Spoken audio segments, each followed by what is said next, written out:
He's a non-resident fellow at the Atlantic Council's Eurasia Center. It's an organization that promotes policies that strengthen stability and democratic values. Doug, really appreciate you spending time with us. I mean, we're just running a strap on the screen saying President Joe Biden has not acknowledged or has rejected the idea that German pressure forced his hand to send Abrams tanks.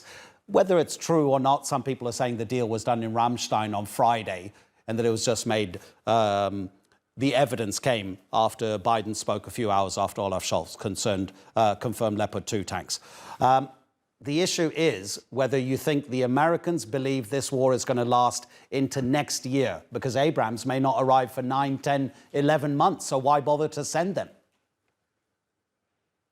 Right. So I think that we should view the U.S. decision to send these Abrams tanks as primarily driven by the need to keep the alliance together and to finally get Germany to permit its Leopard tanks to be sent to Ukraine. The Abrams requires a lot in terms of maintenance, and it likely isn't the best fit for deploying sometime on the battlefield quickly. The Leopard should be put to good use much more quickly. I do think that when thinking about the long term, that's how the Abrams fits in. It fits into this larger goal of thinking about how Ukraine can defend itself in the future. Right now, it needs to eject Russia's invasion force, but after that, it needs the power to deter Russia from trying to invade again. What do you read into the reaction of senior Russian officials who've been talking about this weaponry that has been promised by the West? Yesterday, we had a former advisor to Vladimir Putin who said it's going to be an escalation of the conflict. He was asked, what do you mean by that? And he just remained silent. He left it unsaid. But it was a threat, that silence, it seems. Well, the Russians have been making many threats throughout this conflict. Every time the West has talked about sending a new weapons system to Ukraine, Russia has made these threats that there's going to be some new catastrophe for Ukraine or its partners. And each time, it's turned out that the most Russia can really do is threaten more terrorist-style strikes like what we're seeing today, sending missiles, sending drones to kill civilians and target Ukraine's energy infrastructure. Russia has been losing on the battlefield. And Ukraine's forces are only getting more and better equipment, as this tank decision shows. Ukraine's position is looking better to try to keep winning on the battlefield.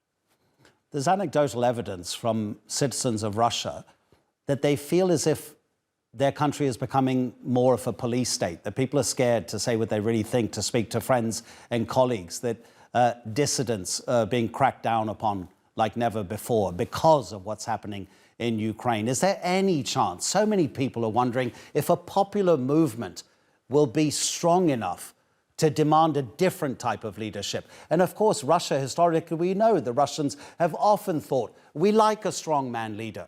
What do you think of the progress of this conflict and how it might affect popular opinion and therefore the Kremlin? So I do think that the result of this conflict will determine what Russia's future is. Popular uprisings can come out of nowhere, so I don't want to say that that's impossible, but I do think that we've seen very few indications so far that there could be a widespread revolt in Russia. Mostly what we have seen is maybe a sense of complacency, if not outright support for the war. In the last few years, Putin has intentionally dismantled the kinds of civil society structures that people would normally gather around, would rally around to oppose a war like this. It's why he's shut down independent media, why he's banned human rights organizations, why he jailed opposition leader Alexei Navalny after trying to kill him. These are the kinds of civil society structures that normally people would have rallied around and would have motivated people to try to resist the war effort. So I think it's unlikely that we're going to see the war come to an end because of some kind of big uprising inside of Russia. In a way, President Joe Biden almost foresaw this when he entered the White House. For a few months, every time he spoke, he talked about American leadership and about how his government represented democracy against autocracy. And he was clearly pointing the finger at Moscow and he was pointing the finger at Beijing. Do you see a great change in the world order coming because of the presidencies of Vladimir Putin and indeed Xi Jinping? So Russia has presented the most acute threat directly to European security and more broadly to the liberal international order. I do think it's a positive thing for the liberal order that there's been such a strong response to stop that threat from Russia. I think it's a promising sign as well that these democracies may be able to strengthen the health of their own democratic institutions to respond to future threats. As for China, well, China has profited quite a lot from the liberal international order, and it's very invested in maintaining some of these multilateral institutions. Its more authoritarian model is not a particularly attractive one for many states, and the response to the war right now is showing that democracies may not be on the decline.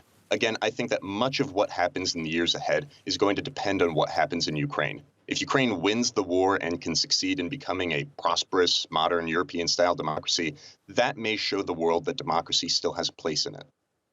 Doug, really interesting to talk to you, and I really like the fact that you're the first person who's told us that you think the result of what happens in Ukraine is going to define Russia's future. Thanks so much indeed, Doug.